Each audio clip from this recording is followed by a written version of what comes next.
Halo guys, Buka Josulimi di sini dan welcome back to review suka-suka.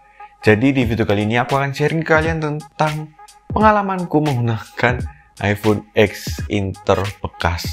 Aku beli iPhone X Inter bekas ini di bulan awal April dan ya sampai sekarang masih tetap aku pakai ini guys. Jadi aku akan sharing di sini kenapa aku beli iPhone X Inter, belinya di mana, apakah ada keluhan, terus apakah ada masalah. Jadi bagi kalian yang mau beli iPhone X Inter, bagi kalian yang ingin pindah mungkin dari Android user ke iPhone dan budget pas-pasan, jadi kalian tertarik sama yang namanya iPhone bekas X Inter itu apa aja sih bedanya, atau mungkin kayak ada perbedaan level gitu ya. Mungkin iPhone X Inter itu barangnya kualitasnya jelek-jelek ya, pokoknya banyak yang beranggapan bahwa udah deh jangan beli iPhone bekas, apalagi bekas iPhone X Inter nanti dapat kualitas yang jelek. Ya kalau kata orang-orang di luar sana itu banyak yang bilang bahwa iPhone X Inter itu beda gitu kualitasnya. Apakah semua itu betul? Tonton aja sampai habis video ini, jangan di skip-skip, apalagi kalian yang mau beli iPhone X Inter. Tapi sebelum mulai video, bagi kalian yang ingin cari aksesoris iPhone, cari casing, protektor kamera, tempered glass, dan lain-lain, kalian langsung aja kunjungi tokoku yaitu ngecashe.id. Ya pokoknya what you pay, what you get, worth it banget sama harganya. Ingat, di situ aku jual kualitas, nggak jual murahan aja. So langsung aja kunjungi toko ngecashe.id ya guys. Oke deh, nggak usah banyak cincong, langsung aja kita bahas dari yang pertama. Yang pertama yaitu kenapa aku beli iPhone X Inter. Ya kita tahu kan iPhone itu harga barunya kayak tinggi sekali, kayak nggak bersahabat banget gitu loh. Menurut aku bisa dibilang handphone yang harganya tuh paling ngawur lah. Ya mungkin sekarang ada ya Samsung Galaxy Fold yang HP lipat. Ya memang itu harganya mahal. Cuma kan wajar ya. Maksudnya sudah ada teknologi kayak layar lipat itu harganya memang wajar mahal. Tapi kayak iPhone gitu, harga barunya bisa 20 juta, 18 juta, 15 juta. Itu kayak aduh mahal banget. Makanya di sini aku tertarik banget sama harganya dari iPhone X Inter ini. Ya meskipun aku bisa beli iPhone 12 Pro Max beberapa biji, tapi aku nggak mampu guys buat keluarin duit sebanyak itu.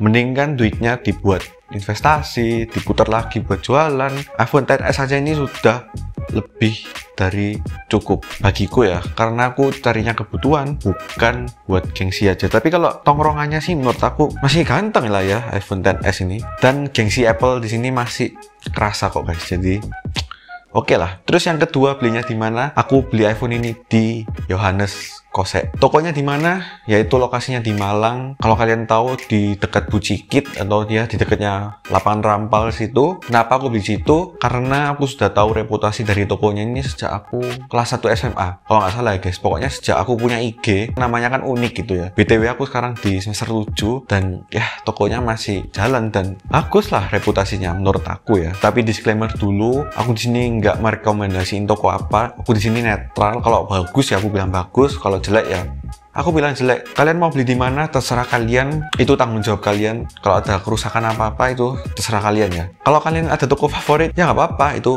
pilihan kalian sendiri. Terus selain reputasinya bagus, menurut aku barangnya yang dijual situ jujur-jujur ya. Maksudnya kalau kondisi segitu ya diperlihatkan apa adanya lah, nggak ada yang ditutup-tutupi. Habis itu untuk harganya menurut aku cukup murah ya untuk iPhone XS di toko itu pada waktu aku beli, karena pasarannya tuh kalau aku lihat di sekitar 6,5 sampai 6,7, meskipun ada yang jual di 5,9. Jadi aku beli ini di 6,2, apalagi aku bayarnya pakai Tokped dan dapat potongan 300.000. Loh bro, katanya harus beli offline, harus cek barangnya. Tenang guys, aku juga ke sana. Jadi aku cek barangnya dulu di sana. Habis itu deal, ini barang pilihanku, dan akhirnya aku melakukan pembayaran lewat Tokped. Habis itu dikirim langsung pakai Gojek. Jadi ya langsung sampai, ya udah sama aja. Dan cashbacknya 300.000 berupa toko poin, ya kan lumayan 300.000. Bisa aku buat belanja lainnya. Ya karena nggak bisa diuangkan ya udah dibuat belanja aja. Ya pokoknya disclaimer lagi, aku nggak ada rekomendasi toko apapun. Pokoknya menurut kalian bagus, menurut kalian baik, ya udah kalian aja beli di situ. Kalau kalian yang pengen tahu gimana cara cek iPhone itu berkualitas baik atau enggak, aku juga sudah bikinin video dan kalian bisa langsung aja tonton di atas ini guys, oke? Habis itu masuk ke pengalamanku menggunakan dari iPhone ini. Hal yang menyenangkan lah dari iPhone ini, yaitu price to performance-nya tuh kayak, wah, ini serasa pakai iPhone kualitas baru, kualitas paling atas kayak iPhone flagship gitu kalau dibuat daily. Jadi nggak ada bedanya sama sekali dibuat daily, bener-bener lancar dan 99% mulus, nggak ada glitch, nggak ada bug. Loh, 1%-nya mana? Nanti aku jelasin di kelemahannya. Bagi kalian yang suka simplisitas, kesimpelan, kalian cari handphone yang dibuat dari yang lancar dan bisa dibuat ya 5 tahun lagi, 6 tahun lagi. Yes, jawabannya cuma satu, yaitu iPhone. Mau HP apa lagi yang bisa kayak gitu? Tapi kalau kalian cari fitur mungkin kayak layar lipat, layar 120 Hz, pokoknya fitur yang baru-baru yang mungkin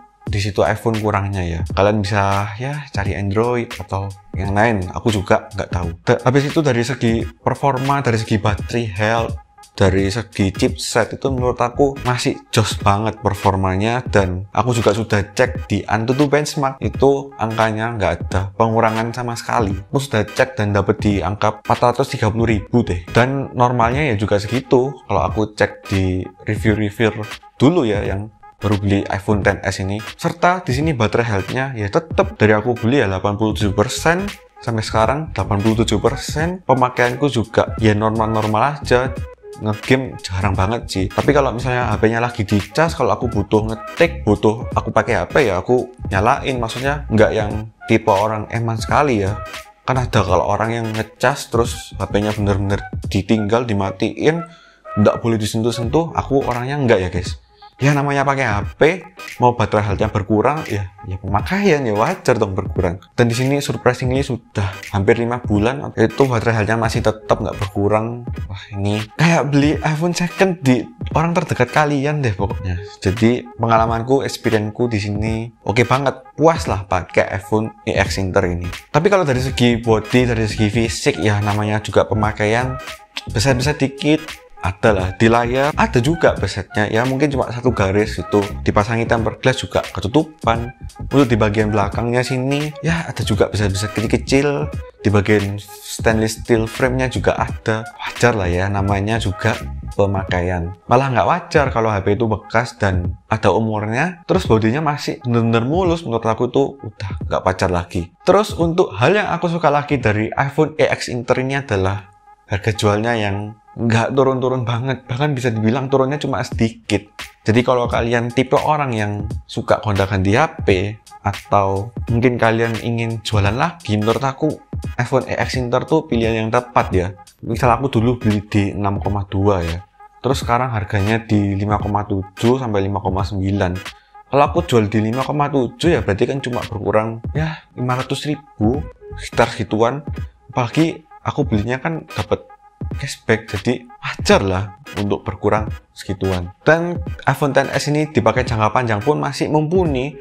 Menurut aku 2-3 tahun lagi itu masih aman tanpa masalah, karena itu sudah terbukti di iPhone 17 ku yang dulu itu. Pokoknya untuk dari segi experience, dari segi pengalaman menggunakan iPhone X Inter itu puas banget deh. Terus di sini apakah ada keluhan, apa ada kekurangan dari handphone X Inter yang aku beli ini? Yang pertama yaitu dari segi kelengkapan aksesorisnya. Kalau dari segi kelengkapan aksesoris HP Inter, X Inter hampir semuanya kelengkapannya OEM. OEM itu kayak bukan original lagi lah pokoknya. Untuk boxnya pun juga nggak ori, tapi stiker-stikernya itu disamain ya, apa nomor handphonenya sama handphonenya ini. Terus untuk dari segi earphone-nya juga, earphone-nya nggak enak banget. Ya namanya juga OEM, jadi ya udah. Kalau misalnya kalian nggak yakin dengan charging OEM, kalian bisa beli charging yang sudah MFI atau made for iPhone.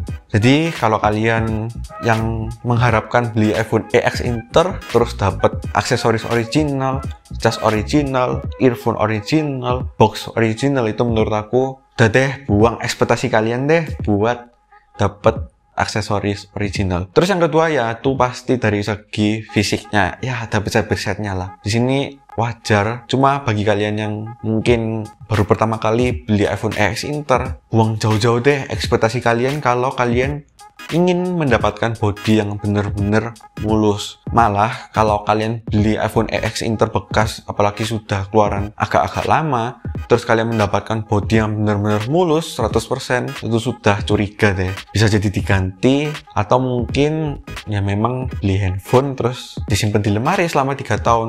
Pokoknya hati-hati lagi kalau kalian dapat handphone yang benar-benar mulus. Habis itu dari segi warangku ini ada keluhan, yes ada, yaitu di bagian speaker. Entah kenapa pas aku coba itu aku sudah bandingin ya antara 3 handphone. Aku sampai jajarin itu handphonenya iPhone XR, XS Gold sama XS yang white ini. Aku juga sudah coba semua speakernya dan aku denger sih oke-oke aja gitu. Nggak ada distorsi, nggak ada gembret, cempreng, nggak ada. Padahal yang iPhone Gold, yang warna gold itu pas aku nyoba itu ada suara pecahnya, kayak ada suara cemprengnya gitu. Makanya aku akhirnya udah deh, mau nggak mau pilih yang warna putih ini. Nah habis itu selama pemakaian sekitar 1 bulan ya, terus aku buat nonton film, buat nonton video, buat setel musik. Ketika volumenya sampai di 70%, 75% itu ada beberapa bagian suara yang pecah, kayak suara tinggi itu kadang-kadang kayak pecah di bagian speaker atasnya itu, kayak membrannya tuh sudah nggak lentur lagi gitu. Ternyata gini ya,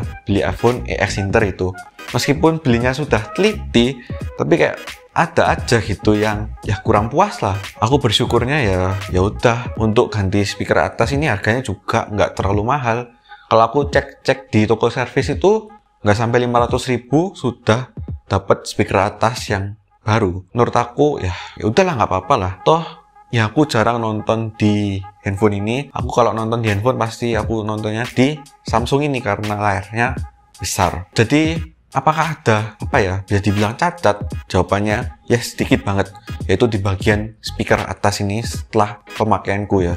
Maka dari itu kalian harus bener-bener super duper hati-hati. Kalian harus cek sampai ke bagian paling detail lah pokoknya. Aku ngecek di toko itu kalau nggak salah 1 jaman buat ngecek handphone, sama bimbang ya antara pilih iPhone XR sama XS. Itu aja masih dapat ya ada cacatnya sedikit lah di bagian speaker atas ini. Aku bisa toleransi lah untuk bagian cacatnya itu karena masih dalam batas wajar. Nanti kalau ada apa-apa lagi, kalau ada gejala atau ada masalah lagi, aku bakal upload di YouTube ini. Aku harap buat kalian yang mau beli iPhone X Inter, mau kalian beli iPhone bekas, ekspektasi kalian diturunin lah, jangan tinggi-tinggi. Kita sebagai buyer, kita harus jeli pokoknya, supaya kita bisa mendapatkan kualitas handphone atau kualitas iPhone yang paling sedikit banget minusnya. So, kalau kalian ada pengalaman, kalau kalian ada cerita, langsung aja komen di bawah. Kalau kalian suka video ini, kalian bisa klik subscribe, like, dan share ke teman-teman kalian yang membutuhkan. Dan